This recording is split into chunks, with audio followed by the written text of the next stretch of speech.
पश्चिम बंगाल में दलित हिंदू महिलाओं पर किए जा रहे अत्याचार और राष्ट्रपति शासन लागू करने की मांग को लेकर दलित समाजजनों ने इंदौर कलेक्टर कार्यालय पर पहुंचकर ज्ञापन सौंपा।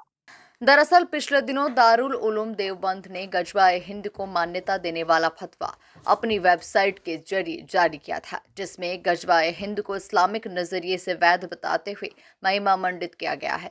इसका देश भर में विरोध किया जा रहा है। इसी कड़ी में अखिल भारतीय हिंदू महासभा के सैकड़ों महिला पुरुषों ने प्रधानमंत्री मोदी और यूपी के सीएम योगी आदित्यनाथ के नाम ज्ञापन सौंपा और दारुल उलूम पर प्रतिबंध लगाने की मांग की। 24 परगना जिले के संदेशखाली तहसील में हमारी दलित आदिवासी हिंदू बहनों के साथ में यौनाचार और अत्याचार पिछले 11 वर्षों से हो रहा है। ये 11 साल से जब से तृणमूल कांग्रेस की सरकार आई है, उन्होंने गुंडों का पालन पोषण किया है। वहाँ के गुंडे, वहाँ के नेता हमारी बहन बेटियों के साथ में दिन दहाड़े यौनाचार करते हैं। घर से परिवार के सामने बहन बेटियों को उठा ले जाते हैं और यदि उनके खिलाफ कोई आवाज़ उठाता है तो उनके सरेआम हत्या कर दी जाती है। उनकी ज़मीन जायदाद छीन ली जाती है, उनकी कृषि भूमि छीन ली जाती है।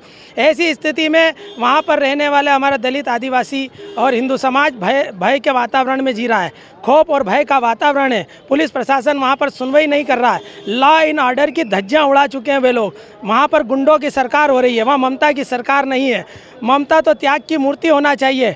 माँ की ममता के रूप में किसी माँ ने उसका नाम ममता रखा, किंतु वह पुतना, डायन और ताड़का के रूप में काम कर रही है वहाँ की सरकार। ममता बनर्जी हमारे हिंदू समाज के लिए, इस भारत देश के लिए और पश्चिम बंगाल में रहने वाली जनताओं के लिए ताड़का और पुतना से कम नहीं है। वह स्त्री होकर स्त्री की रक्षा नहीं कर सकती। वह स्त्री होकर स्त्री के स्वाभिमान की, मान की, सम्मान की रक्षा नहीं कर सकती, बल्कि यौनाचार करने वाले, अत्याचार करने वाले देशद्रोही लोगों के साथ में मिलकर यह काम करती है। इसलिए हम चाहते हैं कि वहाँ पर राष्ट्रपति शासन लागू हो, ताकि हमारे दलित आदिवासी हिंदू भाई बहन भय मुक्त जीवन जी सके। बहरहाल मुख्यमंत्री योगी आदित्यनाथ के नाम ज्ञापन देकर इस संगठन पर बैन लगाने की मांग की गई है। इंदौर से द नेशन टाइम्स की रिपोर्ट।